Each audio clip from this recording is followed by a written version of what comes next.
আমরা এই পৃথিবীতে অনেক কিছু নজির সৃষ্টি করেছেন, বা এই সমস্ত বিষয়গুলো, এই যে যুবক যুবতী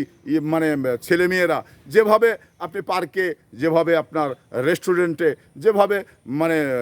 নদীর ধারে এই যে একে অপরের যে সম্পর্ক, একে অপরের যে মানে চাহনি, এটা কিন্তু আসলেই এই চাহনিটা যদি পবিত্রতা রক্ষা করে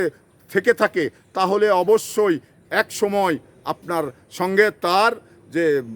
শেষ সম্পর্কটা এটা হতে পারে। আর যদি আপনাদের ভিতরে চালাকি থেকে থাকে, আপনাদের ভিতরে শুধুমাত্র এই দৈহিক মিলনের জন্যে মানে আপনাদের ইচ্ছাটা থাকে, তাহলে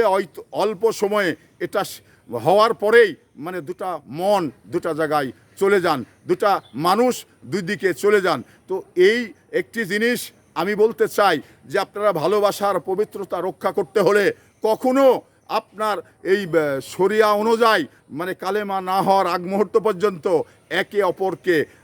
টাচ করতে পারবেন না খারাপ দৃষ্টিতে। এটা মানে বিধান, এই বিধান শরিয়া বিধান আপনাকে যদি না মানেন, আপনি যদি মানতে না পারেন, তাহলে আপনাদের এই ভালোবাসায় পবিত্রতা কখনো রক্ষা হবে না। ভালোবাসার পবিত্রতা রক্ষা করতে হলে আপনি এই মানে একে অপরের টাচ করার মানে অধিকার আপনাদের বিধান দেয়নি, তো সেটা বিধান আপনারা লঙ্ঘন করে যখন একে অপরে দৈহিক মিলনে মানে অভ্যস্ত হয়ে যাচ্ছেন, তখনই আপনাদের ভালোবাসায় কলঙ্কের কালি লেগে যাচ্ছেন।